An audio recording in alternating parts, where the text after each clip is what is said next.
bate uma saudade dentro do peito que me faz lembrar, como se fosse mágica o sonho, que eu me vejo num certo lugar, e uma casinha branca ao pé da serra, e uma biquinha lá no fundo do quintal. Meu velho pai chega cansado do trabalho, no rosto a esperança, no meio do milharal. E o riacho sempre a correr, e o manjolinho que não para de bater. A vaca estreira tira o leite de manhã, o piado da perdiz e o canto triste do acauã. Fim de semana tinha sempre um mutirão, limpa de milho, de arroz ou de feijão.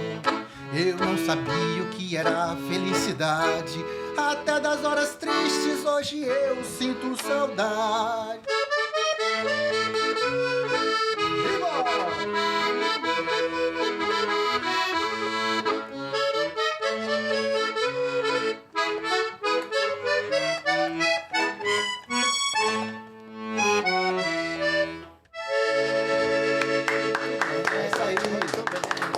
Familiar, é a cara da agricultura familiar. Parabéns. Olá, pessoal. Sejam muito bem-vindos ao nosso 5º episódio do ATERcast, a Assistência Técnica, Extensão Rural e Pesquisa de Mato Grosso do Sul, um programa realizado pelo Sinterpa. Sejam muito bem-vindos, pessoal.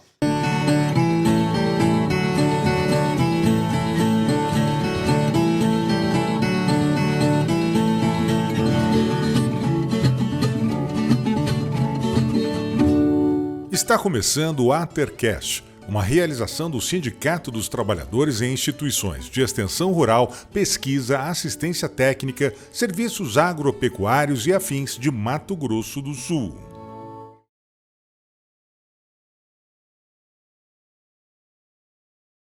E hoje estamos aqui com César Bulhões, de Aquidauana, da Agraé de Aquidauana, o Oscar, lá de Coxim, da Agraé de Coxim, que eu acho que agora já tem outros projetos, né, pessoal? E o Anderson zootecnista, conhecido meu aí de longa data também da Agraé, né? Gostaria de agradecer muito a presença de vocês aqui no ATERcast. São profissionais que a gente admira muito aí na Agraé. Eu tenho certeza que poderão contribuir demais com o nosso público hoje. Hoje vamos falar dos desafios de assistência técnica e extensão rural no Pantanal. Esse bioma tão importante, tão famoso, né, de tantas particularidades, que a gente vai tentar discorrer um pouco das questões ambientais, das questões culturais dessa região tão peculiar que nós temos no Brasil e Mato Grosso do Sul, né? Antes da gente entrar no assunto das nossos desafios, eu gostaria que vocês se apresentassem um pouquinho para o nosso público aí, falassem um pouquinho das experiências de vocês, da formação, né? E depois a gente entra nos assuntos. Eu vou começar aqui pelo Anderson. Seja bem-vindo, meu amigo. Obrigado, Vitor. Agradeço a oportunidade de estar aqui. Bom, sou corumbaense, né? Nascido em Corumbá. Fiz o técnico agrícola no Cera, em Aquidauana, na época era Cera, né? Depois fiz a UEMS na universidade, no curso de zootecnia. Sou zootecnista, assim como você. Após esse período de faculdade, a gente foi trabalhar no Pantanal. Eu trabalhei numa empresa de consultoria e que fazia elaboração de projetos e trabalhava no Pantanal. Eu dei aula num curso no Instituto de Ensino Superior do Pantanal por um período. Depois esse instituto fechou, virou o CDB. E eu dei aula nesse curso também durante um período. Foram professor também. 6 anos ali formando novos zootecnistas que eram pantaneiros. Que bacana. Que eram da região do Pantanal. Tivemos alguns formados lá. Tive experiência como gerente em fazenda no Pantanal. Todas as fazendas que eu trabalhei foram no Pantanal. E em 2008, assim como você, assim como o César, entrei na Agraer. E estou na Agraer. Entrei na Agraer em Corumbá. E em 2013 fui para a Agraer de Miranda. E desde então estou em Miranda. Muito bom. Tá lá, enfiado lá no Pantanal, trabalhando com... Graças a Deus. Nossos produtores de lá, né? Graças a Deus. Ô, Oscar, conta um pouquinho aí da sua história pra gente. Boa tarde, Vitor, Anderson, César, é um prazer estar aqui participando desse podcast. Eu sou Oscar Serru Camis Júnior, sou engenheiro agrônomo, né? Tenho especialização em manejo de solo cerrado e fiz agronomia na Federal de Cuiabá. Assim que eu me formei, já adrentei na saudosa Empaer.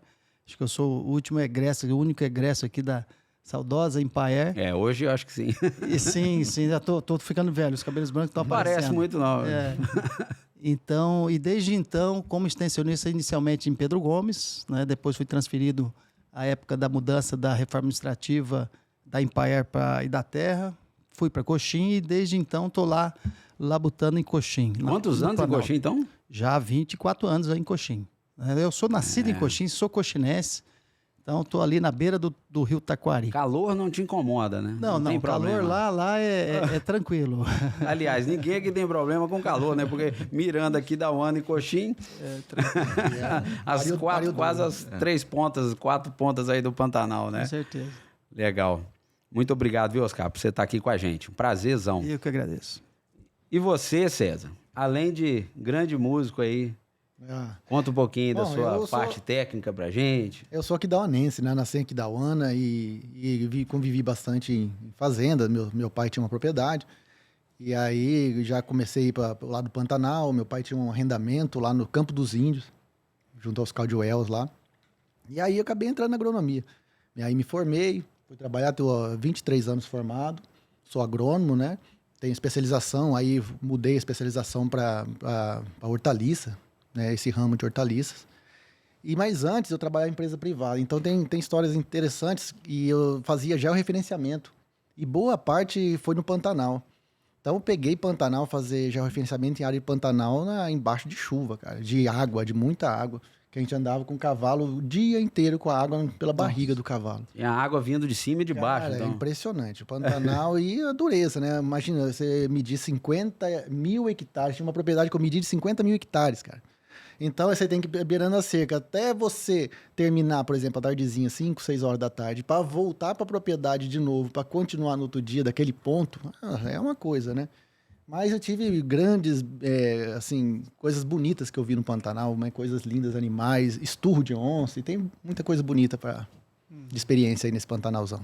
A gente vive um momento, assim, nós estamos aqui em 2024, uma seca bastante forte esse ano, né? Com muitos problemas no Pantanal, a gente tem acompanhado na mídia. Temos as queimadas, ao mesmo tempo temos a necessidade de produção do homem pantaneiro, dos produtores e agricultores familiares e assentados e indígenas, enfim, todo tipo de produtor que tem lá, tendo que conviver com todos esses desafios e sabemos que as distâncias são grandes. Na rotina de vocês lá, eu vou começar com o Anderson aqui, e aí, por favor, vocês fiquem muito à vontade, tá? Me ajuda a perguntar aí também, vamos... Vamos. E como que é, cara, essa rotina lá para você fazer atendimento, fazer assistência técnica e extensão rural num lugar que muitas vezes é de difícil acesso? Como é que funciona a rotina lá, Anderson? Bom, é bem complicado. A assistência técnica no Pantanal, o César deu esse exemplo da questão da medição de terra. Eu também trabalhei 2 anos medindo terra só técnico agrícola, né? Quando cheguei em Corumbá, eu fui fazer essa parte de medição técnica. Não era no GPS, né? Você tinha que andar com o teodolito em volta de toda... Eu peguei uma vez teodolito só. Toda a propriedade, puxando trena e tudo mais. E assim, aí, às vezes o cara dava a volta pela Bahia e você puxando a trena, você tinha que puxar por cima, passando por dentro da Bahia e tudo mais. Então, assim, é uma dificuldade que só quem viveu lá que pode saber as dificuldades que é trabalhar no Pantanal. E a pecuária do Pantanal, o trabalho em si no Pantanal, e a gente tem que envolver não só a questão da pecuária, mas as comunidades indígenas, por exemplo, que existe lá na divisa da Bolívia com o Mato Grosso e o Mato Grosso do Sul, bem no biquinho, né, que são os guatós, né? Ali tem um acesso dificílimo para chegar lá, só mesmo de barco, são quase 300 quilômetros de barco para você ir. Então são horas e horas, tá? Uma dificuldade muito grande. Para o pantaneiro em si, a gente não envolve aí só essa questão do pecuarista, no sentido de ser o dono da propriedade, mas o pantaneiro é aquele que vive no Pantanal, né? Aquele que sobrevive no Pantanal e ama o Pantanal. É muito, muito difícil, né, a vida dele no sentido assim, ele tem que gostar do isolamento, porque se ele não gostar do isolamento, ele vai ter Vai sofrer sérios problemas. E a extensão rural, a assistência técnica, ela é muito complicada, justamente por esse aspecto das distâncias. Hoje a gente tem abertura de estradas por vários lugares, mas mesmo assim ainda são bem complicadas os acessos às propriedades. Isso é bem complicado. No período que a gente trabalhou, que eu trabalhei em Corumbá, a gente muito pouco conseguia fazer alguns trabalhos no meio do Pantanal. Sempre era o pantaneiro que saía até Corumbá e a gente atendia dentro das possibilidades, seja com a parte de crédito, elaboração de projetos. Na época eram as DAPs que se faziam para ter acesso. A gente acabava fazendo, mas muito em função da saída dele do Pantanal para até a cidade de Corumbá. Nós saindo daqui para ir até a localidade é difícil porque o transporte é complicado. Essa situação mesmo dos Guatóis, 300 quilômetros de rio, você imagina o que você gastaria de combustível. Sempre, quando foi feito, foi com apoio do Exército. Assim, são situações que você tem que ter uma parceria. Então, assim, tendo em vista essa dificuldade de logística, mesmo considerando isso, mas como que vocês enxergam a necessidade de acessar esses produtores mais distantes? Será que existia uma saída para isso? Como que a gente como que poderia fazer ou se de fato existe a necessidade, como deveria resolver isso? Muito a necessidade. Só para vocês terem um exemplo. Existe na região de Corumbá são chamadas colônias, de pantaneiros que estão ali há 100 anos. Quando nem se sonhava em assentamento e tudo mais, eles se fixaram naquela região, que é a região do Magabal e Morcego. Era uma matrícula de 100 mil hectares que ficou ali e as famílias foram nascendo, casando primo com primo, e faz 100 anos que eles estão lá. Eles são aquelas pessoas que vivem no Pantanal, sobrevivem no Pantanal. Quantos quilômetros que é ali de Corumbá? É só de barco que chega lá. Só de barco. Em distância não é tão... Mas o acesso é só... Vai pelo Rio Paraguai? Entra no Paraguai, Paraguai-Mirim, Rio Negro, e aí chega na localidade, na região do Cedro, Morcego. Então são várias famílias. E isso era algo que motivava, por exemplo, quando eu tive um produtor em Corumbá, que ele queria ter acesso a crédito. E aí cada vinda dele era uma dificuldade muito grande, que ele vinha de barco. E aí o custo dele vir, pagar, não é barato para o pantaneiro em si, sabe? Quando a gente fala do pantaneiro, pensa muito no pecuarista, dono da fazenda, né? Mas o pantaneiro em si é aquele que vive dentro do Pantanal e consegue viver nesse isolamento. Ele é pantaneiro. Por mais que ele não tenha nascido, por exemplo, na região do Pantanal, para mim é pantaneiro. E até uma característica, por exemplo, eu nasci em Corumbá, mas eu vim conhecer Pantanal já com uma certa idade, porque meus pais tinham propriedade na região do Abobral e eu, quando criança, eu ia passear na fazenda. Ia lá, passava 2 dias, voltava 2 dias. E uma coisa é você passear, outra coisa é você morar dentro do Pantanal, com mosquito, com onça e com tudo que tem lá. E aí, quando eu fui morar no Pantanal, morei 1 ano e meio na região do Abobral, aí eu fui saber, aí eu pude falar assim, não, sou pantaneiro, nascido no Pantanal e tendo vivido no Pantanal como um pantaneiro. E eu tive essa experiência de morar 1 ano e meio no Pantanal, isolado, assim...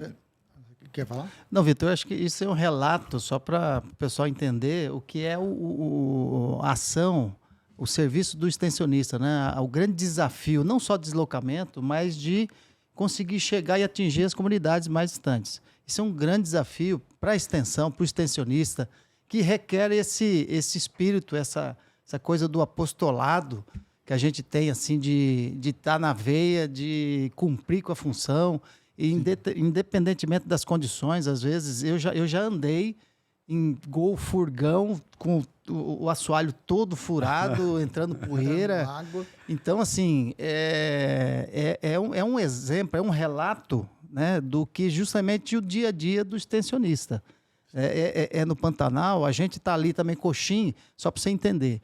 Coxim ele tem uma parte de Pantanal, outra parte de área de Planalto, né? Então, a areia que eles recebem lá vai lá de Coxim. A gente manda lá da nossa região para eles. E a gente está tentando segurar essa areia lá. E segura, viu? Porque tá demais. Então, tem que segurar. Então, o meu deslocamento já é mais no Planalto, né? Mas só que a gente convive com outras dificuldades, estradas, acesso e tudo mais. E às vezes, veículo, pneu, já foi muito pior, né? Hoje a Graer, hoje nós temos, adiantando um pouquinho, a gente já tem, assim, a gente pode dizer que tem umas condições assim muito, muito diferenciadas do que era no passado. Então, a gente tem já, graças a Deus, por conta de vários anos de planejamento, a gente tem uma condição até muito, muito superior. Mas, realmente, é um relato desse desafio do extensionista, né? E tem outra coisa, Oscar, o que o Anderson está falando, hoje em dia, a gente não está tendo essas cheias tão fortes como tinha uns anos atrás. Então, a gente consegue chegar a alguns lugares ainda. Porque Pantanal é isso, né? São cheias sazonais, né? E boa parte dele, quase 50% do Pantanal, fica embaixo d'água. E é por isso que é tão difícil trabalhar no Pantanal. E outra coisa também, né? Que a gente tem que lembrar, os solos. Os solos, eles não são férteis, são solos arenosos, são hidromórficos, ou seja, eles são difíceis de percolar, de drenar esses solos. E fica bem difícil a gente produzir... Esse tipo de solo não infiltra água, isso? Não infiltra água. Não, é outro grande desafio do extensionista, né? Na questão técnica. Como você recomenda? Aqui é... Exatamente. O cálculo de necessidade de calcário para essa região, como é que você vai analisar você que é da pesquisa, né? Você tem todo um monte de pesquisa científica voltado para uma outra condição. Isso. E o Pantanal... Como é que a gente... É outro desafio técnico do extensionista, que ele tem que criar, de repente, alguma outra alternativa e, de repente, observar alguma situação peculiar ali no local que dá certo. Opa, vamos reproduzir isso aí. E vale a pena pegar uma amostra de solo. Vale muito a pena pegar, porque, por exemplo, você pega planossolo, que são solos super pobres, mas, por outro lado, você pega o gleisossolo que tem lá. Inclusive, nessas áreas que eu estou acompanhando... Isso em Aquidauana.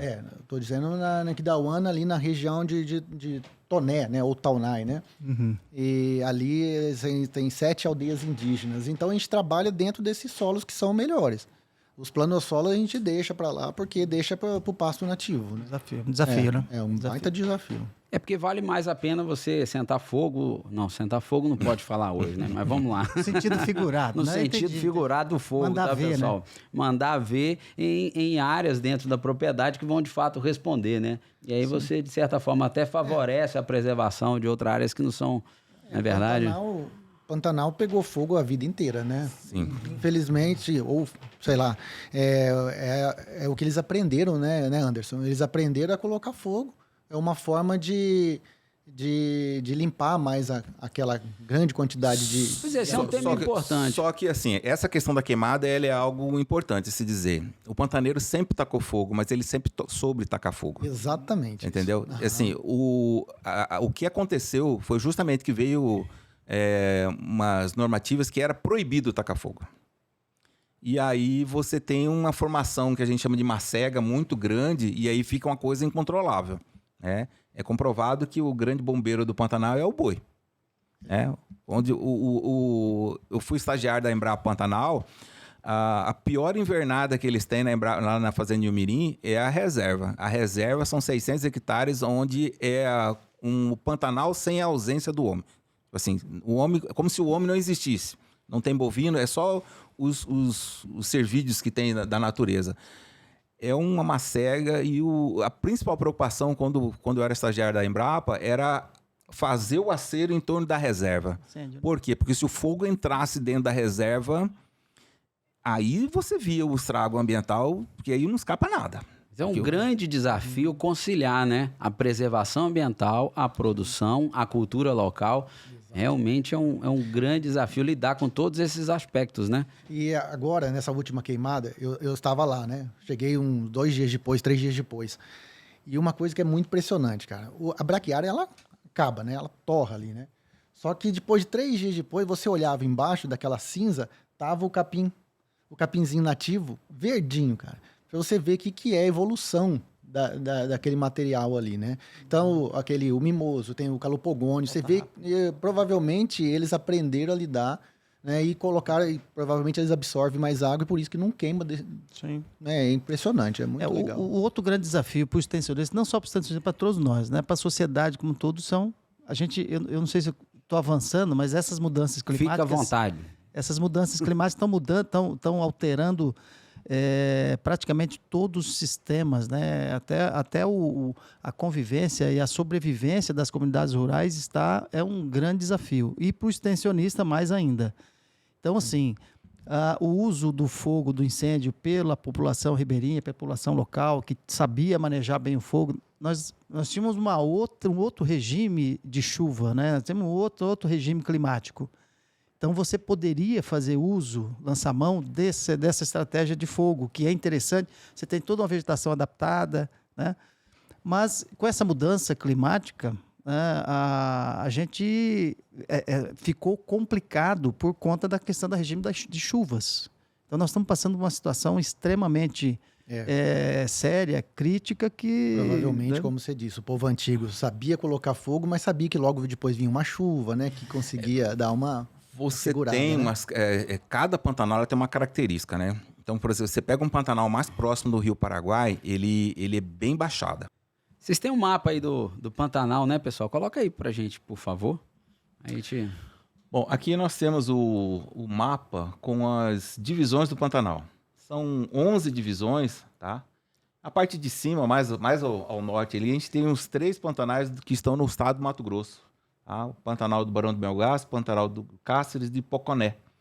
E aqui, essa parte mais estreita aqui, é o Pantanal do Paraguai, que não é do Rio Paraguai, não do país Paraguai, embora a gente tenha Pantanal para o lado boliviano e Pantanal para o lado paraguai. Mas aqui no Brasil, esse Pantanal do Paraguai, ele tem uma característica diferente. As águas chegam por influência do Rio Paraguai. Conforme vai descendo a água do norte, ele vai pegando volume de água e a água vai crescendo. Muitos afluentes, né, vindo lá de cima. Sim, muito. Até conforme a chuva no Mato Grosso, será a enchente influenciada pelo Rio Paraguai, porque tem algumas regiões que a enchente é influenciada pelas chuvas e não pelo Rio Paraguai. Então, esse Pantanal do Paraguai, ele é influenciado pela subida das águas do Rio Paraguai. E aí acontece uma situação diferente com relação à pastagem. Conforme vai subindo a água, a pastagem também vai subindo. E se você chega em algumas localidades, você olha, visualmente você vê, está verde. Quando você vai lá, tem 2 metros de água. Nossa. E quando as águas descem, a pastagem ela cria como se fosse uma cana para poder sobreviver. Quando as águas descem, essa cana acama. Então, nesse período, geralmente, que havia ainda água por baixo do solo, o pantaneiro tacava fogo, porque aquela vegetação que estava seca por cima, ela queima, mas por baixo tem água. Então, o pantaneiro fazia isso, por exemplo, ou fazia queimadas por faixas. Conforme a água ia descendo, ele ia atacando fogo. Um fogo controlado, né? Um fogo controlado. Então, com que objetivo ele coloca esse para fogo? diminuir a macega, surgiu um pasto novo que é de melhor qualidade, que o gado gosta de pastejar o pasto macio, né? A gente sabe disso, tem a folha verdinha, né? Exato. Então, assim, ele tacava fogo para isso, para fazer renovação de pastagem, você entendeu? Mas sem prejudicar o solo, porque estava úmido. Então, aquela cinza ficava ali por cima da água e... Isso aí, se a gente for falar de sustentabilidade, isso aí vem acontecendo há 200 anos, que é a pecuária no Pantanal. E estava se mantendo, assim, dentro do... Que vai ter certos prejuízos, a gente sabe que sim. Mas não são prejuízos como hoje ocorre dentro do Pantanal com essas queimadas que estão acontecendo hoje. Tá? Ô Anderson, e além desses rios que vêm do Mato Grosso, tem outros rios para cá, né, Oscar? Inclusive, que é a região que você trabalha, que tem um impacto fortíssimo na região mais alagada, né? Então, é a área do Planalto, né? Então, a gente está vendo aí nesse mapa aí a bacia do Alto Paraguai, né? Que você vê lá em cima, em Cuiabá, o Rio Cuiabá, a nascente do Paraguai, né? Então, todos esses contribuintes aí que deságuam finalmente no Paraguai. Então, tem toda uma ligação, né? É tudo comunicado, né? Você tem toda uma inter-relação aí do Planalto com a planície. Então, para você ver como que é a importância dessa atuação integrada, né? Dessa conservação integrada, que tudo vai desembocar lá no Rio Paraguai. Então, na verdade, se vocês não têm ideia do volume de sedimento que vai pelo Rio Taquari e que vai para o médio e baixo Taquari. É impressionante. A Embrapa Pantanal fez um estudo em 2001, na ponte lá do Taquari, lá em Coxim,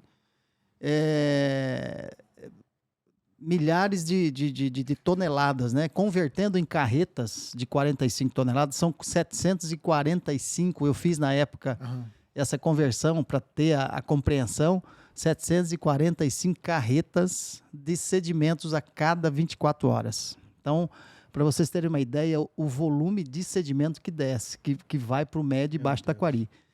Então, assim, para você ver o tamanho do desafio que é de segurar esse sedimento em cima do Planalto, né? Então, é um desafio imenso e ações assim precisam ser tomadas de forma assim, em escala condizente com o tamanho do Planalto. Que tipo de ação, Oscar? Não, principalmente o manejo e a conservação de bacias hidrográficas, as microbacias, né? Então, a gente vê aí esses inúmeros contribuintes dos córregos, dos rios maiores, que nasce tudo ali, começa tudo ali, né? Então, não adianta você, vou trabalhar um rio maior, mas ele tem uma série de cabeceiras e de contribuintes menores, que está tudo aí a origem do carreamento de sedimento. Então, você tem que trabalhar a bacia hidrográfica, a microbacia, né? Desses afluentes mais lá acima no Planalto. Então, aí é a origem de tudo, né? A bacia hidrográfica, como está na lei, né? A lei de recursos hídricos e a lei de meio ambiente no país é a bacia hidrográfica como unidade territorial de planejamento e conservação dos recursos naturais. Então, é a bacia. Então, a gente precisa atender essa lei aí que é complicado, né? Aham. Ô César, e você está nessa região aqui, né? Isso. Aqui da Uana aí. Eu tô aí, inclusive tá vendo ali o Rio Taboco, para você ver como são as coisas. Eu tava lendo um livro que fala que é a retirada da laguna. Como que é louco esse negócio, cara. E isso na Guerra do Paraguai, onde veio toda a equipe brasileira, vieram por lá, né? Rio Negro, e entraram por essa estrada aí, chegando no Taboco, que é um dos rios mais importantes da nossa região ali de Aquidauana. Naquela época, cara, eles passaram com o exército no seco, e é um rio super profundo. Hoje em dia não tanto, mas era um rio muito profundo, que passava até umas pequenas balsas lá. Você vê como que o Pantanal é interessante, cara. Naquela época, isso foi o quê? 1870, mais ou menos, a Guerra do Paraguai? Começou em 65, 1865. Tá, foi nessa época aí, passou por dentro, cara, andando por dentro do leito do Taboco. Tem esses eventos climáticos, né? Isso aí faz parte, né? Pode ser que esteja se agravando nos últimos anos aí, mas é uma coisa já... Faz parte, cara. Faz parte do bioma lá, né? E os produtores e os técnicos e os extensionistas, eles têm que aprender a conviver com isso, levar isso em consideração na contribuição aí, né? Com os produtores. Ô César, eu sei que você já foi apresentado aqui no nosso início, né? Que você, além de um grande extensionista, também é um grande músico. E hoje, pessoal, nós vamos ter uma pegada cultural aqui hoje, viu, Anderson? Nós chamamos o César aí, que é nosso parceiro aí na Agraé. E te pedir para você tocar mais uma musiquinha pra gente, por favor, tá. do seu repertório que você trouxe pra gente. Essa semana, quando vocês convidaram para vir para cá, aliás, obrigado, fiquei muito grato, né? Eu não tinha agradecido ainda. E tô até trazendo aqui Prazer nosso. O chapéu pantaneiro, né? Esse aqui é o chapéu legítimo pantaneiro, feito com palha do carandá, né? Que é uma palmeira que nós temos lá na região. E hoje em dia você não encontra tão fácil. A gente tava conversando com o Anderson, um chapéu desse com esse trançado aqui, tradicional, ele tá custando uns R$300. Eita! Tá quase igual aqueles de rodeio, né? Aqueles de peão de rodeio. Então, por isso que eu tô com ele aqui. Você nem tira ele da cabeça, né? Sim, porque mas aí eu comecei a pensar sobre vir aqui, falei, vou compor uma música pra Agraé. Se você me permite, eu vou tentar fazer. Aí, mas, ó, terminei ontem à noite, nem sei como vai estar, vou passar um pra você, pra vocês ajudarem a cantar. E vamos ver como vai ficar isso. Deixa aqui. Chama A Força da Terra. Legal.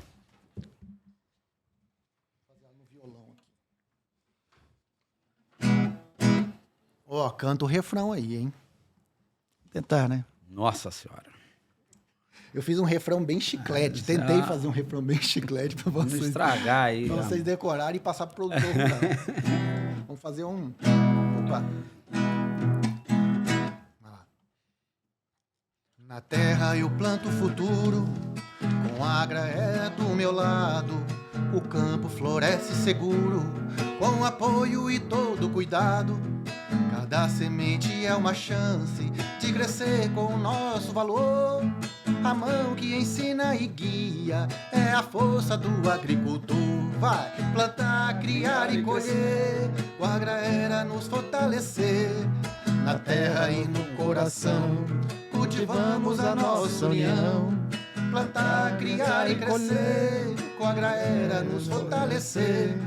Na terra e no coração, cultivamos a nossa união. A Agra traz o saber que transforma o nosso chão, na roça e na criação. Cuidamos com dedicação do gado de leite no campo, do peixe ao mel a prosperar, com apoio e todo o esforço, agroindústria sempre a embalar. Vai plantar, criar e colher, com a Agra era nos fortalecer. Na terra e no coração, cultivamos a nossa união. Plantar, criar e crescer, com a Agra era nos fortalecer. Na terra e no coração, cultivamos a nossa união. E quando o campo floresce e os animais a se criar, o crédito apoia a produção e faz a família sonhar. Extensionistas chegam com força e a pesquisa garante o melhor. Entregam com zelo e cuidado, qualidade que vale o suor. Eita, nós, plantar, criar e colher, com a Agra era nos fortalecer. Na terra e no coração, cultivamos a nossa união. Plantar, criar e crescer, com a Agra era nos fortalecer. Na terra e no coração, cultivamos a nossa união. Na terra e no coração, cultivamos a nossa união.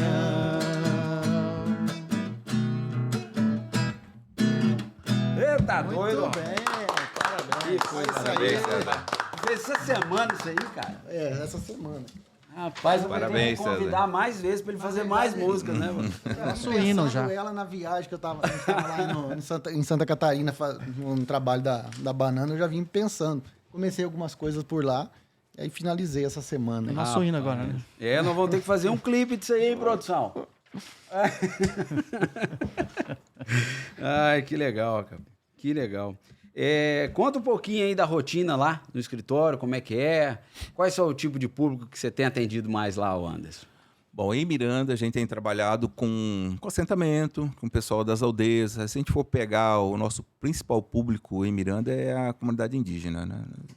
Miranda e Aquidauana tem uma comunidade indígena, tem Grande. cerca de 9 mil indígenas, vamos dizer assim. Nossa. Então, assim, são 8 aldeias, né? Então, assim, a gente tem um trabalho... 9 mil lá, né? Isso.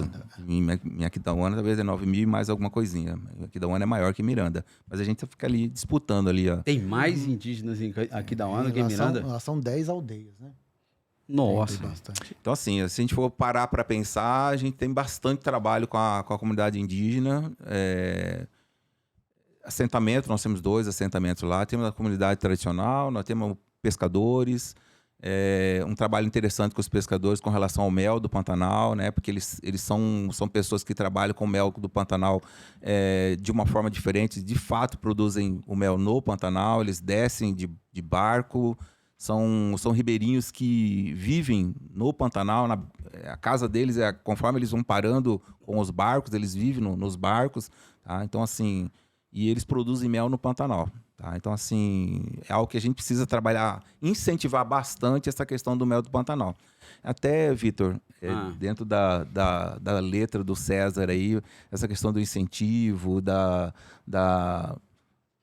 nós somos gestores, a não ser você que é pesquisador, mas assim, você entrou como gestor, né? Gestor de desenvolvimento rural. Extensionista, uma vez, sempre será. Sim, Mas essa é uma preocupação que nós temos que ter como extensionistas, né? E como gestores de desenvolvimento rural, a gente tem que sempre trabalhar nessa questão do desenvolvimento da localidade que nós estamos. E trabalhar com o desenvolvimento no Pantanal é algo que a gente tem que focar. Sim. O Sérgio estava falando que fez uma visita em Santa Catarina, vendo a parte de banana, e eu fiz agora em agosto uma visita à canastra. E eu fiquei muito feliz dessa visita que nós fizemos lá, porque uns anos atrás, você foi, Vitor, talvez, o César, não sei se você foi naquela na Embrapa H de leite. Aquela foi. Então, e quando eu fui, na minha turma que eu fui, da Agraer... Em 2014, isso. Isso. Na turma que eu fui, foram 3 turmas, né? Na turma que eu fui, algo que ficou bem marcado, que os pesquisadores da Embrapa H de leite disse foi o seguinte, que lá eles estavam com 2 problemas, mão de obra e sucessão. Não sei se vocês, na turma de vocês, foi dito isso aí. E agora, passado 10 anos, eu voltei em Minas para ver uma situação do queijo da canastra. Nós tivemos uma caravana que estava o pessoal da BPO, que é o pessoal que está trabalhando com a identificação geográfica para carne do Pantanal, o pessoal do mel do Pantanal, e tinha algumas meninas aí que trabalham com queijo, que estavam buscando se qualificar nessa questão do queijo da canastra. E eu fiquei muito grato assim, com esses dias que eu passei lá, porque todas as visitas que nós fizemos lá, Vitor, foram apresentadas pelos filhos e não pelos pais. Então, demonstra que nessa região a sucessão ela está acontecendo. E lá o queijo é muito valorizado. O queijo da canastra é um dos 10 melhores do mundo. Sabe? Premiado, né? Premiado. Então, assim, para mim foi muito gratificante, como pantaneiro, sair da região do Pantanal e ver uma situação, né, em Minas que mudou a realidade. Ô Anderson, mas você está falando que os jovens estão ficando lá, né? Sim. Porque está tendo um resultado. Sim. Então, voltando naquela história que você está falando, da dificuldade da gente trabalhar no Pantanal, e o que a gente percebe é que o jovem pantaneiro, eles estão indo embora. Né? Por exemplo, no pessoal que eu trabalho ali, que na região do Pantanal que eu trabalho é na aldeia, né? São 7 aldeias ali em Toné. Você vê que os indígenas, os jovens, a ideia deles é ir embora. Mas vocês acham que por que está acontecendo isso? Lá especificamente, Bom, lá no seu caso, lá no bom, Miranda? O que acontece, a linha aqui da UANA, você vê que o poder público ele busca fortalecer isso aí. Tanto que existe cursos técnicos que entrou agora, né, um curso bom. Tem curso de agroecologia. E aí, uma coisa interessante de se falar, me chamaram para dar uma palestra lá. Eu fui dar palestra para esses jovens. Então, minha primeira pergunta foi, e aí, daqui, quem vai se formar como técnico e vai continuar na aldeia, no campo? 3 pessoas levantaram a mão. Aí, eu falei, poxa, eu assustei, né? Então, a gente percebe que quem está trabalhando no campo hoje são os pais, os avós. Né? Depois eu vou falar um pouco do trabalho que a gente faz lá, mas eu busco trabalhar com essas pessoas que são os mais antigos. Eles estão trazendo mais resultado assim no nosso dia a dia. Né? Os jovens já não tanto assim.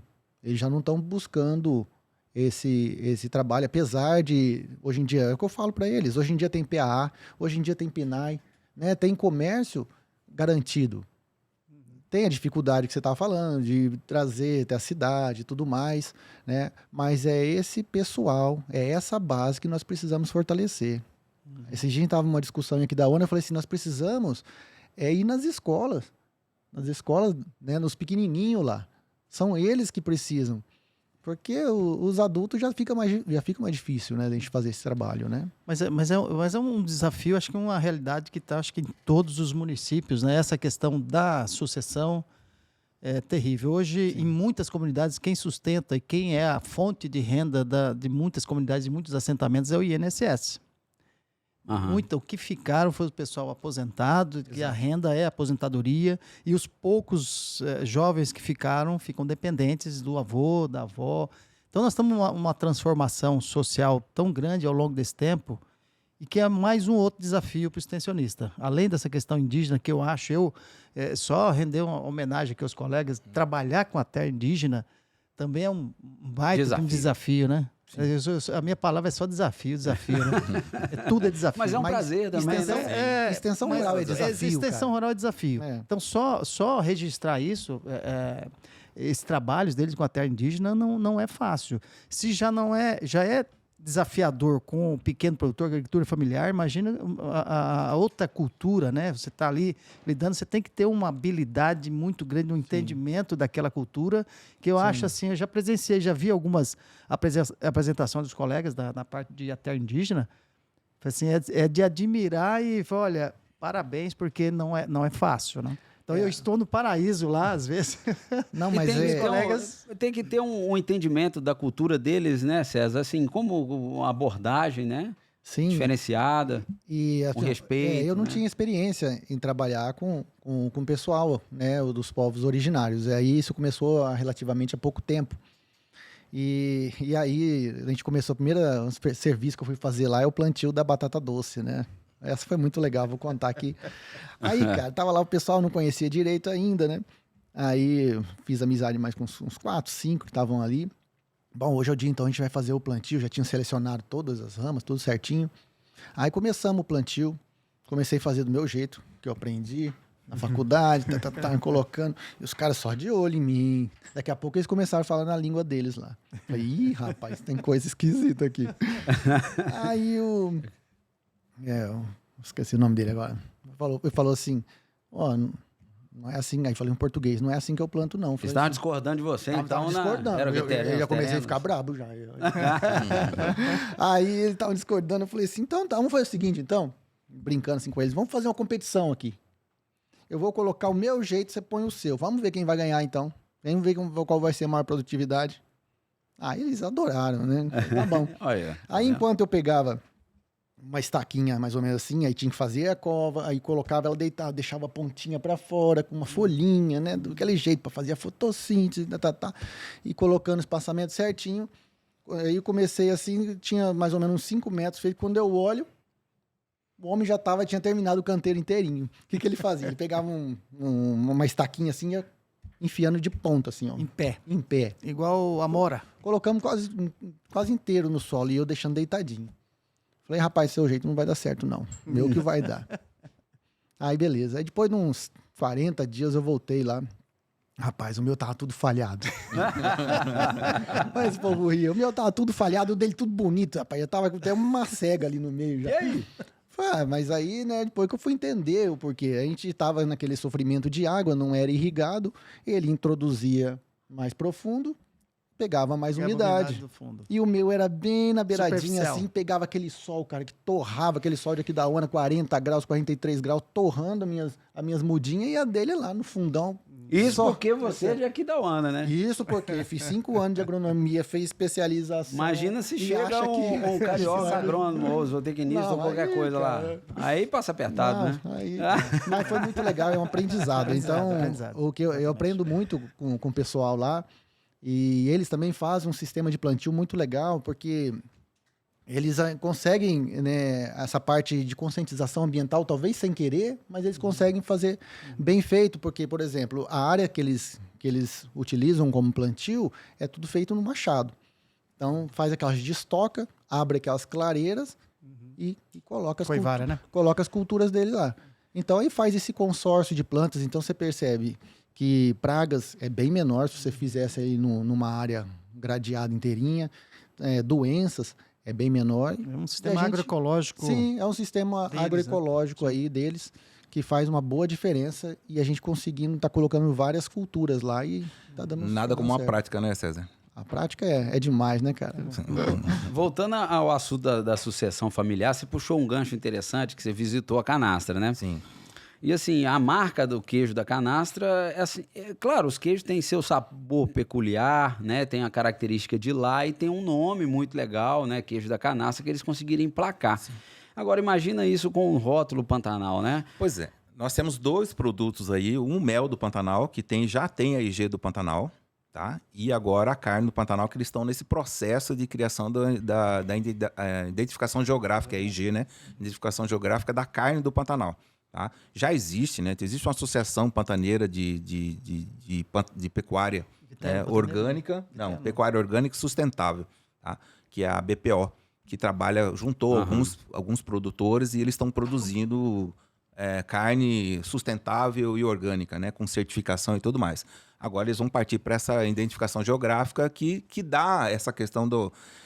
quando você perguntou o que caracteriza a fixação, basicamente eu poderia falar assim, o dinheiro, mas não é o dinheiro. Porque o dinheiro ele é a resposta de algo maior. Assim, é consequência. O dinheiro é consequência de um trabalho, tá? E o que eu vi, por exemplo, na canastra, era uma satisfação das pessoas de estarem vivendo naquele ambiente. Nós visitamos uma queijaria que o rapaz que mais comandava ali, que era o filho, largou o 2º ano de medicina veterinária para vir tocar a atividade da família. E aí, quando você faz aquilo que você gosta, o resultado aparece de forma financeira, porque você faz, dá o resultado aparece em função do seu esforço. Você está fazendo aquilo que você gosta. Eu gosto mais que isso aí é muito em função da gratidão. Se você tem gratidão, o resultado ele tende a aparecer. Se você trabalha... as primeiras vezes que eu fui dar curso, você trabalhava em Sidrolândia. E tinha muito curso em Sidrolândia. Eu dei muito curso em Sidrolândia, no Eldorados da vida lá. Na época dos convênios com o INCRA, Exato. Né? E eu sempre batia nessa tecla. Fui dar curso de suíno, curso de ovinos, curso de galinha caipira. E sempre batia nessa tecla. Como que o cara vai começar uma atividade que ele não gosta, só está pensando no dinheiro? Se ele só pensar no dinheiro, eu gostava de dar esse exemplo. O cara vai trabalhar com uma suinocultura que ele tem que acompanhar o parto. E se ele não acompanhar o parto dessa porca, vai ter muito leitão que vai estar vivo até o momento do parto e por aquela diferença de nascimento de um leitão no outro, ele morreu afogado, né, no útero. E aí, como é que fica? Então, a porca começa a parir meia-noite e o cara fala assim, os filhos são dela, ela que se vire. Eu só quero saber... Então, o cara, talvez o lucro que ele colheria estaria naqueles animais que ele acompanhou o nascimento. Isso é o cara que está trabalhando com atividade só pensando no dinheiro. Agora, o cara que gosta... Eu conheci um cara, um senhor produtor de leite que dizia, na época da faculdade, o senhor Raviz, falava assim, leite até de graça é bom negócio. Então o cara, ele é apaixonado pelo leite, apaixonado pelo leite. Então assim, o cara que encara a atividade, independente das situações, se está dando prejuízo, não está dando prejuízo, ele faz aquilo que ele gosta, ele vai colher como um resultado o dinheiro. Sim. E quando você tem essa questão do dinheiro fixando o homem, o jovem, como o César bem disse, hoje a gente tem uma situação, não sei como que é as aldeias em Aquidauana, mas em Miranda, praticamente todas elas têm acesso à internet e é uma internet de boa qualidade. Sim, boa qualidade. Sabe? Então, assim, hoje a informação ela chega diretamente dentro das casas dos indígenas. Sim. E o mundo, que teoricamente a gente fala o mundo de fora, ele adentra dentro da casa dos indígenas. Então, o indígena, não só indígena, qualquer pessoa que ela está dentro da sua casa, ele vê o mundo de fora, ele vê uma característica, ele fala assim, é isso aqui que eu quero, não é isso que eu estou vivendo e é isso que eu quero. Então, querendo ou não, a informação chega dizendo assim, o mundo de fora é melhor que o mundo de dentro. Então, a gente não tem essa valorização do nosso mundo. Você entendeu? Tipo assim, então o que é mais fácil? É mais fácil falar assim, eu vou para a cidade, que lá na cidade que eu vou ter as melhores situações. Mas a gente percebe que essas pessoas que estão indo para a cidade, elas seria muito melhor se ela tivesse ficado.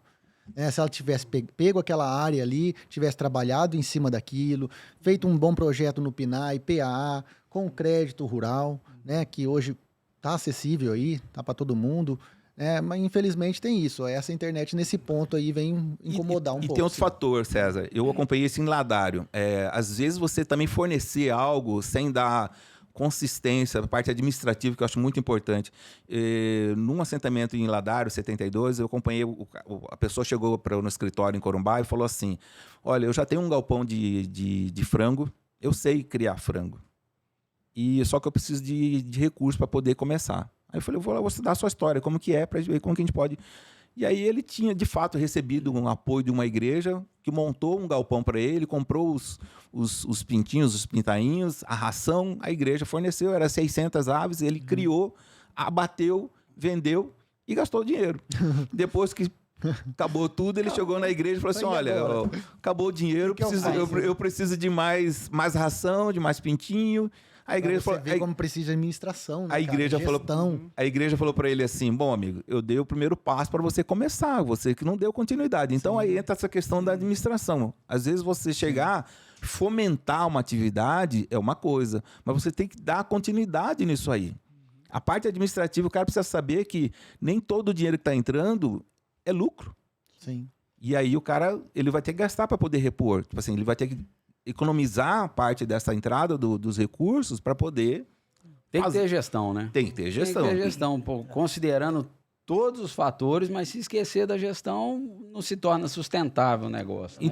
Isso cabe à extensão trabalhar incansavelmente, né? Porque a gente tem uma característica que, às vezes, as pessoas precisa de assistência técnica. A gente tem que bater na tecla da extensão rural.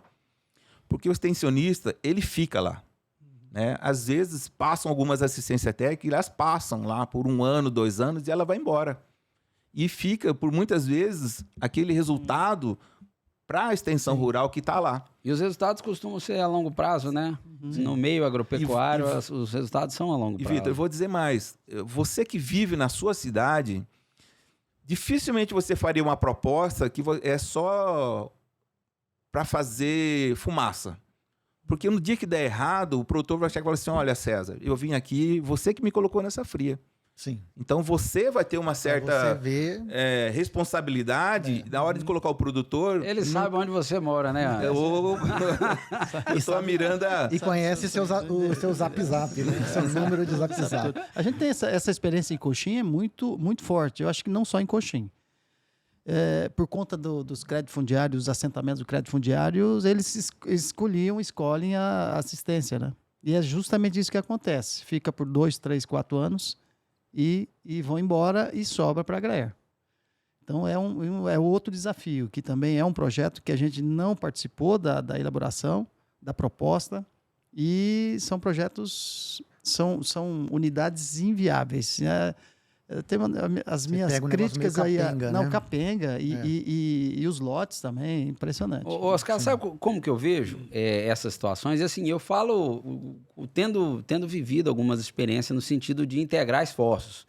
Eu acho que todo mundo aqui já teve essa oportunidade, né, de pegar, de repente, uma assistência técnica particular que o produtor tem, ou uma assistência técnica de outra fonte, da prefeitura, e o profissional da GRAER que está ali, que tem o conhecimento mais a longo prazo e não vai sair, mas muitas vezes não tem o mesmo tempo disponível, né, com periodicidade tão grande, mas chamar para dentro, conversar e tentar chegar num caminho que seja o melhor caminho para o produtor, mesmo considerando todas as dificuldades de relacionamento que podem existir entre técnicos e opiniões diferentes, mas talvez esse seja um caminho que possa dar certo, chamar para perto, né, uma vez que o Estado é Estado, ele é guarda-chuva, ele tem como função favorecer e facilitar o serviço da sociedade. Então, as assistências técnicas também são sociedade, são clientes do Estado, não é verdade? Sim. Então, assim, talvez pode ser um caminho. Você sabe que esse assunto, ele retorna quase toda a nossa gravação aqui. A gente está sempre com o extensionista aqui e retorna isso. E é muito importante a gente buscar os caminhos, né? Sabe o que é isso, Vitor? É o seguinte, o extensionista, ele não tem problema nenhum e justamente de fazer essa integração, essa união. Se você tem um outro profissional de uma outra assistência técnica, a gente assim, ela tem essa visão, em primeiro lugar, do produtor. O que nós pudermos juntar força. Eu não tenho essa vaidade de dizer que é só meu e esse é o meu produtor, eu sou responsável, aquilo de forma alguma. Acho que o extensionista mesmo que tem ali, que tem o compromisso, ele integra esses vários saberes aí, outras instituições, isso, né? Essa integração, essa parceria com outras instituições, o extensionista ele é especialista nisso. Sim. Então, assim, construir todas essas parcerias com instituições para o produtor dar certo, né? Viabilizar. E outra coisa, nós somos poucos técnicos, né? Uhum. E se conseguisse fazer um trabalho em conjunto, né? Seria muito melhor. Imagina, por exemplo, você poderia... desse tamanho que nós vimos aí. Pois é. Tem serviço para todo mundo. O que você pode fazer? Você pega uma área e vai trabalhar nisso. Por exemplo, eu trabalho nisso porque às vezes acontece, né? Você chega lá, Falou assim, ó, aqui você precisava aplicar esse produto. Não, mas peraí, mas o técnico tal falou que não é assim. Falei, pô, então eu acho que assim começa a incomodar. Sim. Agora, se conseguir, cada um na sua parte, na sua especialidade, dá para fazer um grande trabalho em conjunto, Sim. né? Mesmo porque, César, tecnicamente cada um tem uma visão, né? Mesmo, Sim, não estou falando nem de repente não está errado, né? Não é nem de questão de mudança de instituição. Falo, dentro da própria instituição, você tem uma forma de focar sobre um determinado assunto. A gente tem até um assunto, o César mexia com a apicultura e eu mexo com a apicultura.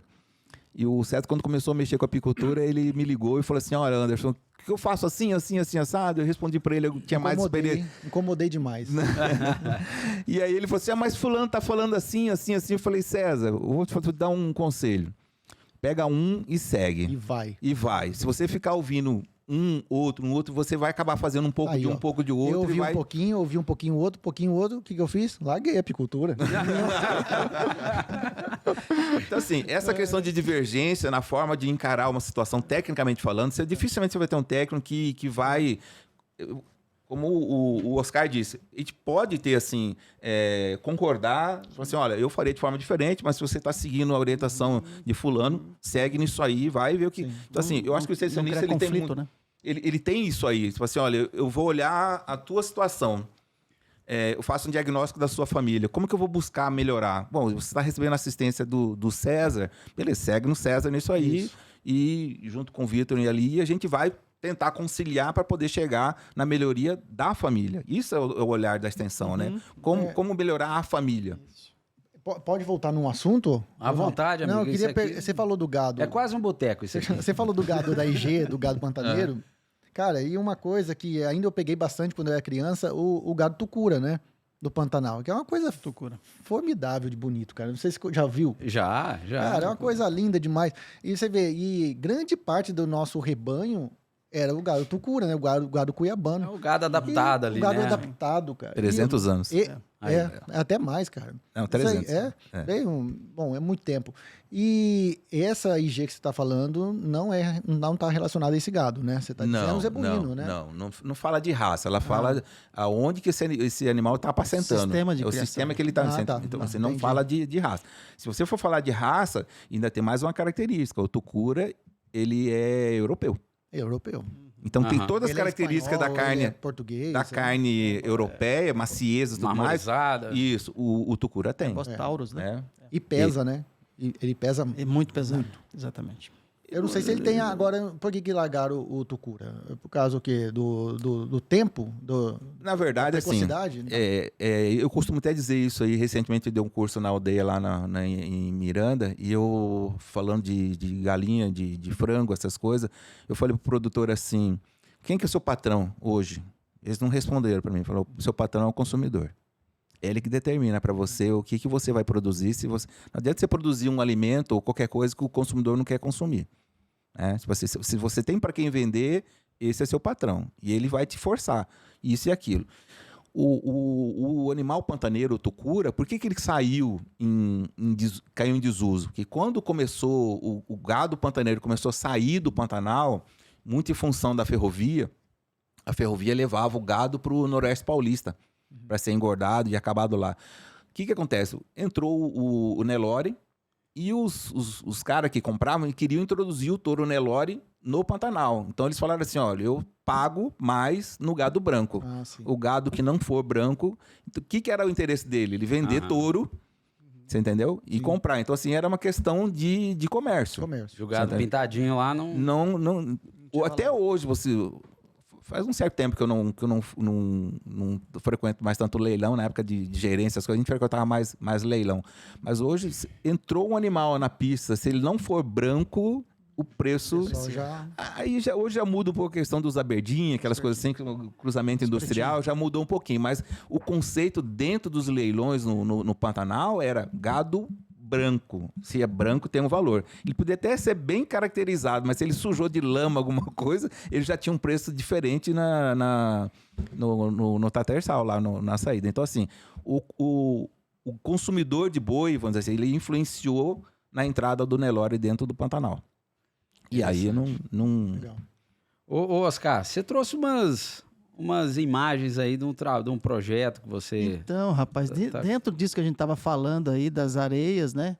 Vou pedir você tem como colocar aí, por favor, mano, as fotos? Então, dentro disso que a gente está falando dos sedimentos que vão lá pro Pantanal, né? Pro Baixo Taquari, Paraguai e tudo mais, a gente, no Planalto, a gente tenta segurar esses sedimentos ali, né? E aí a gente desenvolveu um projeto há 10 anos atrás, o projeto Taquari, e foi tentando justamente conter essa erosão, também trabalhando nesse princípio da bacia hidrográfica, né? Nas microbacias. Então foram 7 microbacias, trabalhando os componentes da bacia, controle da erosão, né, as vassourocas, conservação de solo, recuperação de APP e da equação de estradas rurais. Pode passar para a gente aí. Isso é um modelo de controle de vossoroca. A conservação de solo, maior desafio nosso hoje dos sedimentos é justamente segurar esse sedimento no passo, né? Então, conservação de solo não é só terraço, né? Eu costumo dizer que são práticas conservacionistas. Então, não é só construir terraço, né? Então, vai muito além disso, né? São práticas, né? E aí eu coloco aqui, essa imagem muito forte, desertificação. O que seria essas práticas conversar? Então, o que o pessoal tem muito a visão é mais clara quando você fala em desertificação. Isso é uma área que estava em processo de desertificação em Alcinópolis. E foi justamente nessa microbacia que a gente fez um trabalho. Que nada mais é, o processo de desertificação, nada mais é do que você retirar mais do que você repor. Aí ele caminha para essa situação. E foi justamente nessa região que a gente fez o trabalho, na microbacia, e aí eu retornei lá agora em julho, acho que as próximas fotos são de lá, eu retornei lá agora e ela está assim, né? Então essa é a área onde foi trabalhado, onde estava o processo de desertificação. E aqui foi interessante, nós falamos agora a questão da sucessão familiar. Essa propriedade, ela era do pai, né? O proprietário tinha 3 filhas. Aí, no decorrer do projeto, no início do projeto, ele veio a falecer. Ele faleceu. E as filhas assumiram a propriedade. E elas, com outra visão, aceitaram o projeto, fizeram a correção de solo, adubação, aceitaram a conservação de solo, né? Os terraços, até a adequação de estradas, fizeram uma parte dela. Recuperação de vossoroca, a gente tem a imagem aí dela. E aí, hoje, ela está assim, ó. Essa foto da direita, lá a parte lá de cima, era onde estava aquela parte de processo de desertificação. Nossa, que então, diferença. Então, assim, é interessante porque não tem... Aí entrou com adubação? Correção, adubação, a própria conservação de solo, né? Os terraços, a estrada adequada. Então... desertificação não tem segredo se você tira mais do que você repõe. Então, o processo ele vai degradando, ele vai morrendo, né? Eu acho que a próxima é da Vossoroca. Não, isso é a estrada rural. Isso aí a gente fez lá justamente nessa propriedade. Né? Eu passei, isso aqui é 11 anos depois da adequação dessa estrada, ela está assim hoje. Acho que foi em agosto, julho. Ela está ainda... cumprindo ainda com a função que a gente colocou quando implantou, né? Então, ela está segurando essa água está indo para os... Essa região é de contribuição do Taquari. Do Taquari. Que esses problemas vão desembocar lá no Pantanal. Lá no Pantanal. Então, assim, esse é o grande desafio de segurar esse sedimento aí, né? Eu acho que a próxima deve ser da Vossoroca. Não, é outra estrada que a gente fez lá em Coxim, né? Então, a gente faz... Esse aqui é o antes e o depois, para provar como é que... E aí também lá em Alcinópolis, lá onde estava sendo a desertificação. Então, a recuperação da APP, né, essa capacidade de regeneração é impressionante, essa resiliência do cerrado, né? Então, ela aceitou o projeto, ela isolou uma área grande, isso aí dentro do entorno de uma cabeceira, de uma vossoroca que a gente trabalhou também. Então, assim, é muito compensador porque o ambiente ele responde, né? O próximo... Quantos hectares tem essa área aí? Não, essa microbacia, eu acho que umas 20 e poucos mil hectares, né? 20 mil? Hectares. Só a parte da bacia que a gente fez, né? Essa é outra recuperação de APP que eu fiz lá, que fez parte da minha especialização. E aí, hoje, como é que ela está, né? Agora, isso foi em agosto. Então, assim, o recurso natural, quando você cessa o processo que está provocando a causa, ele regenera, ele tem essa capacidade, né? Então, recuperação de APP é muito pontual onde você precisa plantar muda. É muito pontual. O restante, ele tem essa regeneração, né? Isso aí já são fotos de agora, de agosto. Essa é a vossoroca que a gente trabalhou, lá naquela propriedade que teve a sucessão, né? A vossoroca era assim, essa primeira à esquerda no canto em cima aí, ela era assim quando a gente começou a trabalhar. Ela foi regenerando, tem mais foto aí de hoje, agora, olha como é que ela está hoje. Né? E essa parte, isso aí já é Camapuã. Essa tá feia. Só um pouquinho. Essa parte aí era totalmente aberta, o gado tinha acesso, e as filhas, nessa sucessão, interessante, as filhas aceitaram isolar toda essa área, virar reserva legal. Então, esse entorno todo dessa vossoroca foi protegida, tá isolado. Você tá mexendo com agrofloresta lá ou não? Não. Tem esse programa agora do governo, né, estadual, Agrofloresta, né? do carbono neutro até 2030 aí, que tem esse compromisso aí do governo do estado com o carbono neutro. Uhum. Então, é através de agrofloresta. Inclusive, há uns 3 meses atrás, a gente foi num curso muito bom aqui no CEPAER, né? com o pessoal do Ernest lá, o suíço que veio pro Brasil, né, que tinha uma área desertificada igual essa aí. Era uma área de 300 e poucos hectares ali, no sul da Bahia. E hoje em dia você precisa ver como tá lindo, cara. Então ele trabalha tudo no sistema agrofloresta e é isso que ele veio nos ensinar aqui, que foi muito interessante. Aliás, é uma ideia que nós estamos tentando levar para o Pantanal agora. Então... É dessa proposta da agrofloresta para a agricultura familiar, né? Isso. A galera estava encampando. Então tem alguns indígenas aí que têm interesse, que já têm boa aptidão. A gente está tentando colocar esse sistema aí para eles, né? Pois é, esse é o grande desafio, né? Além da agrofloresta, técnicas, né? Técnicas propostas existem em muitas, né? Muitas. O desafio é você implantar, você criar um programa, um projeto eu falo lá para a gente, de você ganhar escala, né? Não adianta, eu trabalho, isso que a gente faz aí é uma gota no oceano, né? A bacia do Alto Taquari é muito grande, o problema é muito extenso, então você precisa, o desafio é isso, criar escala para esse projeto, senão você não vai ter esse resultado significativo aqui embaixo. Né? Oscar, e como criar escala nisso? Você tem assim Então, eu acho que assim, tem que ter um esforço das 3 esferas assim, de forma bastante grande, robusto, municipal, estadual e federal, no sentido de não é só criar programa, projeto, é grana mesmo, é botar dinheiro para tentar ter essa recuperação a contento. Né? E aí... Tem que discutir as formas, né? Qual as ferramentas melhores para se executar isso daí. Nós estamos num momento extremamente delicado com relação à mudança climática e isso está provocando essa questão dos incêndios no Pantanal, não só no Pantanal, no Cerrado. Isso está provocando uma mudança na parte das instituições financeiras, já tem há muito tempo, né? Que está brecando, está barrando todo o processo de crédito rural. E não só isso, está virando uma coisa assim absurda de criminalização também, às vezes, e muitas das vezes, de criminalizar o proprietário rural.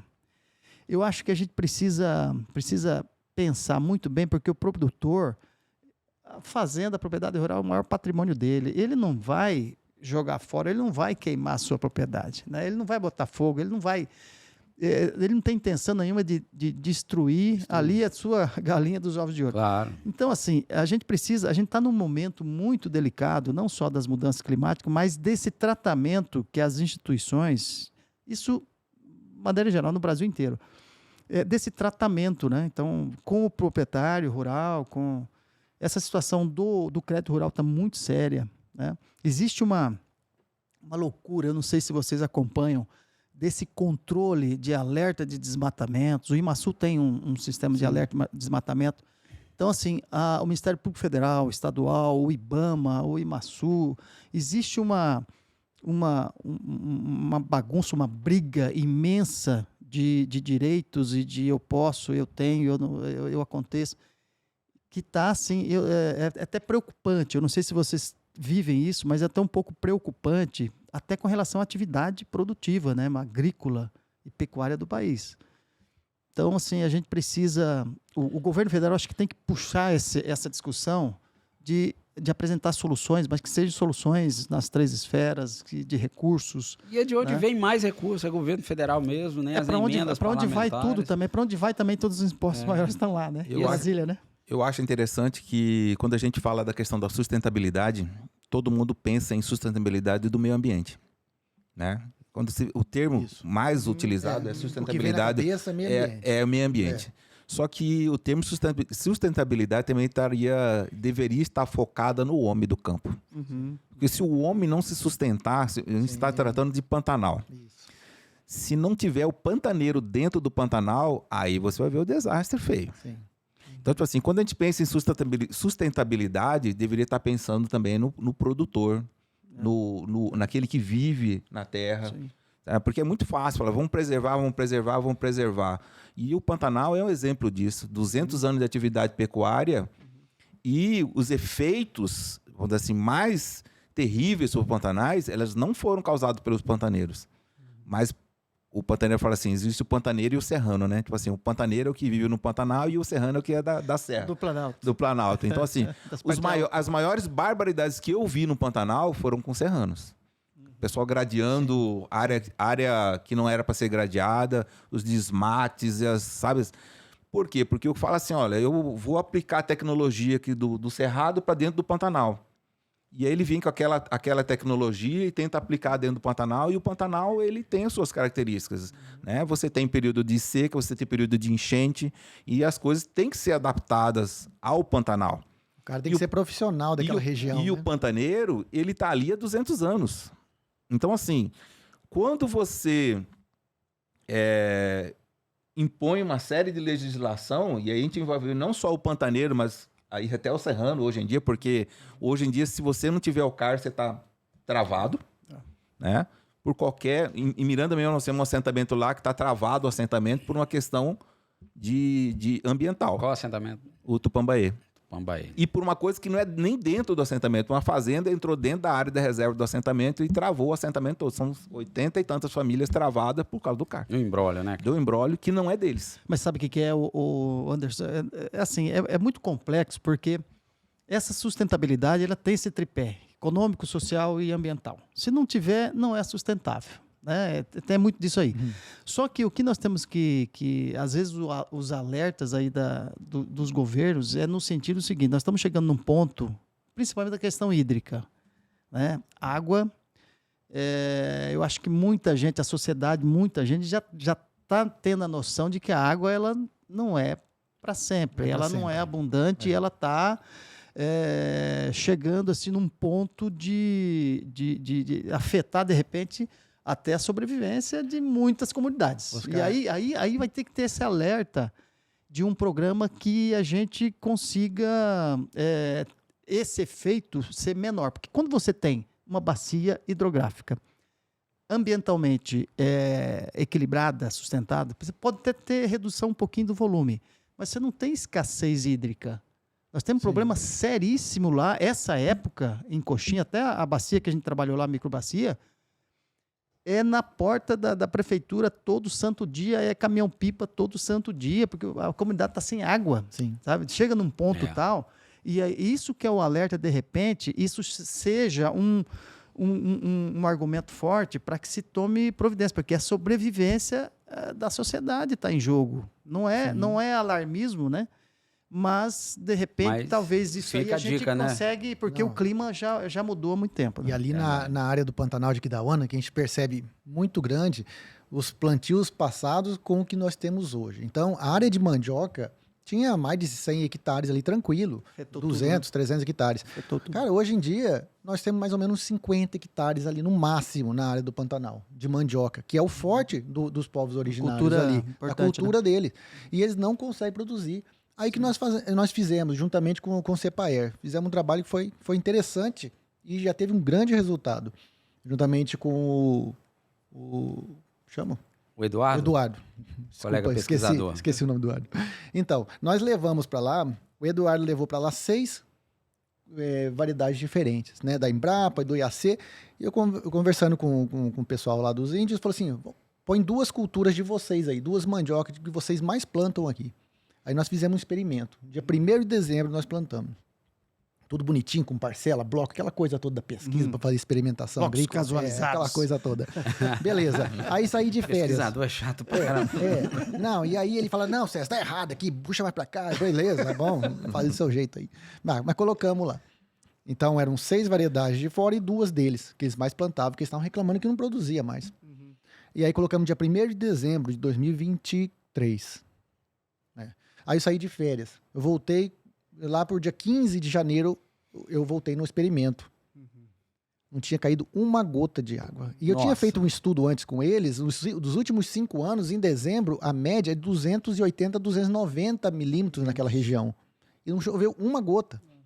Aí que eu falo que foi a melhor parte do experimento.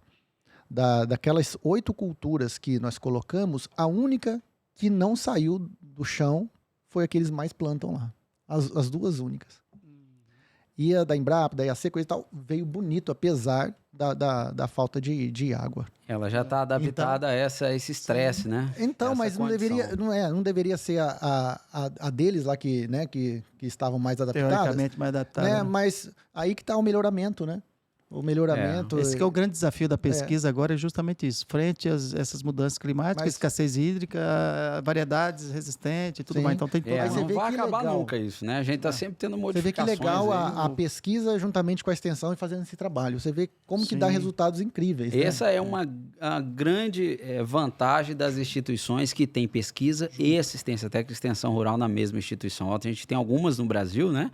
E aqui no Mato Grosso do Sul a gente tem. Isso é uma grande vantagem, porque a gente, naturalmente, a gente já está integrado, né? E aí, para terminar a conversa do experimento, aí começou a queimada no Pantanal. Por enquanto estava bonitinho, os índios sabem colocar o fogo deles ali, apaga, coisa e tal. Quando pegou esse fogo, agora, rapaz, a porcaiada veio de tudo que é lado. Eles falaram assim, é lá na aldeia que a gente quer ir, porque lá tem aquele experimento de mandioca. Parece que eles sabiam, cara. E eles foram lá. É a única coisa que sobrou. A única coisa. Cara, eles acabaram em um dia, não sei quantos porcos entraram lá, eles acabaram com o nosso experimento. Então agora eu já tô com conversa de novo com o Eduardo pra gente colocar de novo ali em outra área. Tem que mais passar para pesquisa uma variedade resistente a porco. Já estão pensando em fazer uma trincheira. Vai ser difícil, hein? Estão pensando em fazer uma trincheira em volta. Mas é integração, lavoura-pecuária, rapaz. Cadê a agroecologia? Lavoura e bicho do mato. Né? Ai, pessoal. Mas isso é Pantanal, né? Pantanal, Isso cara. é Pantanal, o que nós começamos na nossa conversa dos desafios, né? Sim. Porque o pessoal aí do Pantanal, eles sabem plantar muito bem, sabem fazer uma coisa muito bonita. Eles trabalham muito a parte da lua, cara. A lua. Muita gente ainda acha que é mandinga, mas não. Por exemplo, mandioca, eles põem na lua minguante. Então, a lua minguante é aquela que está com a gravidade menor, na época que a gravidade da lua é a menor. E aí o que acontece? Puxa mais pro solo. Então, a seiva que está naquela mandioca, ela vai para as raízes. Né, não é conversa fiada esse negócio de lua, não, né? Não, jamais, cara. Mas a gente que viveu essa parte de faculdade, isso não ensinaram na faculdade. Só ensinam no campo, no dia a dia, né? Isso é legal. E muda de região para região também, né? Sim. Esses conhecimentos. Olha, gente, vou te falar, viu? Muito bom, e a gente ficaria aqui mais uns 3 dias conversando, né? Mas a gente vai ter que caminhar um pouquinho para o final do nosso episódio, e nós vamos ter que gravar outros episódios aí relacionados ao Pantanal. Assunto né? não falta, né? Não falta assunto, muito. não é verdade? Tem muito. Fala, meu amigo. Não sei se vai tocar outra música ou não. Senão eu já ajeito aqui. Claro que vai. Já pode ir, se quiser, já se instrumentando aí. Deixa eu ver. Cara, eu vou tocar uma música aqui que é da agricultura familiar também. Na verdade, ninguém sabe que é da agricultura familiar. Tem tempo? Tem tempo, cara. Isso aqui tem uma música mais aí uns 2 minutos. É uma música do Raul Seixas. É uma música do Raul Seixas, chama Capinguiné. Que na verdade não é dele. Na verdade não é dele. Ele foi visitar lá a Bahia e aí tinha umas crianças cantando essa música na praça. Aí ele falou, pô, que música legal. Vou gravar isso aí. É do Wilson Aragão. É um agricultor familiar. Aí ele compôs a música pela dificuldade dele de plantar no sertão de Piritiba, que é a cidade. E é muito interessante a história. Antes de você começar, a gente encerra com a sua música. Ah, sim. Tá? Eu quero agradecer demais a presença de vocês aqui, ter aceitado o nosso convite, em nome aqui do Sinterpa, tá? Agradecer e aproveitar aí para fazer um convite para o pessoal que está nos vendo, os colegas técnicos, inclusive, da Agraed, outras instituições, que vá lá conhecer o nosso sindicato. A gente tem uma estrutura bacana, nós temos salão de festa, temos um hotel lá que oferece pessoal do interior, né? E além das nossas lutas e brigas aí salariais, etc., e valorização. Desafio. Mais um desafio. Então, fazer o convite pro pessoal aí. Outra coisa, compartilhe nosso vídeo, dá um joinha aí, tá, pessoal? Se inscreva aqui. Eu tô percebendo que o pessoal não tá se inscrevendo no Atercast, até nossos colegas aí mesmo de trabalho, tá? Então, é importante pra gente aí essa nossa mensagem que a gente está buscando aqui no interior do estado, com os colegas que de fato colocam a mão na massa, no sentido de estar lá com os produtores, né? E a gente está mostrando esse trabalho aqui hoje. Muito obrigado, viu, Anderson? Você quer dar um recadinho pro pessoal? Final? Eu agradeço, Vitor, a oportunidade. Eu particularmente gosto de falar do Pantanal, eu gosto do Pantanal. Saí de Corumbá, mas não saí do Pantanal, tô ali Miranda, dá para sentir o cheiro do Pantanal, né? Como o César bem disse, faz dia que a gente Pantanal não tem... alto ali. Não, a gente tem uma região do Pantanal ali dentro de Miranda mesmo, faz parte ali, do escritório ao Pantanal ali, são alguns, dá 1 quilômetro, tá? Do escritório da Agraer, numa região... Quase na beira do rio? Na beira do rio, praticamente. Então, assim, a gente sente o cheiro Ribeirinho. Sente o cheiro do brejo ali, entendeu? E fico feliz de estar dentro do Pantanal e falando do Pantanal. Obrigado, Anderson. Muito bom. Oscar, obrigado por você ter vindo. Tá? Eu que agradeço, Vitor. E quero só dedicar aí essa nossa conversa aqui aos extensionistas da Agraer, né? Fazer uma menção honrosa para todos eles aí, sabe que são verdadeiros heróis aí da nossa instituição que mantém e sustenta tudo isso daí. E que seja dedicado a eles, né? A todos os extensionistas da Agraer, que são verdadeiros batalhadores aí da profissão, e o produtor sabe que pode contar com ele, né? Legal, muito bom. Chama! É isso aí. Obrigado. Chama no bom aí agora que nós vamos... Obrigado, Vitor. E é isso aí, a gente precisa divulgar nosso trabalho, né? De forma genuína, né? Mostrar isso, não só a forma política, mas a forma genuína, como nós estamos fazendo aqui. Isso é muito legal. Verdade. Bom, então eu vou tocar essa música aqui, espero que vocês gostem. Eu acho que vocês conhecem também. Opa, acho que desafinou o violão por causa do ar-condicionado, hein? Plantei um sítio no sertão de Piritiba, 2 pés de um guataíba, caju, manga e cajá. Peguei na enxada como pego um catingueiro, fiz acero, botei fogo, vai ver como é que tá.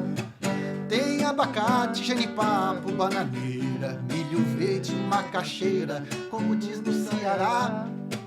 Cebola, coentro, andu, feijão de corda, 20 e pouco nas engorda, até o gado no curral.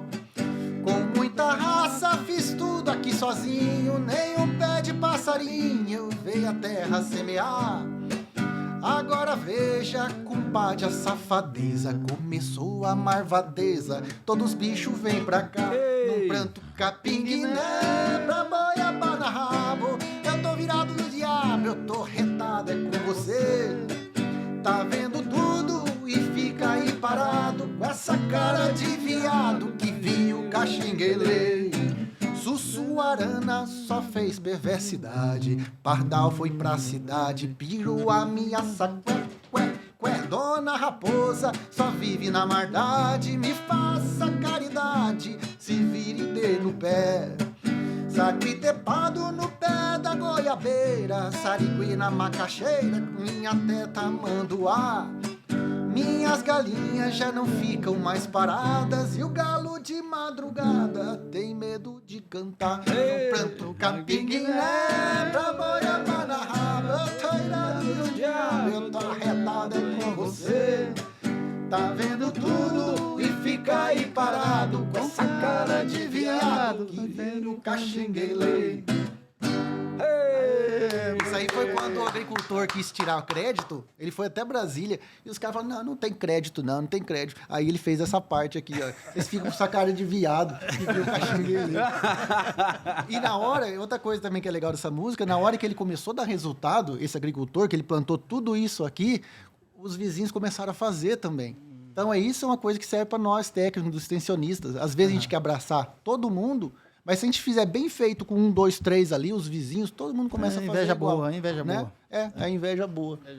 Com a mensagem de Raul com o César, a gente encerra nosso 5º episódio do AterCast, pessoal. Muito obrigado, tá, pela atenção de vocês e AterCast.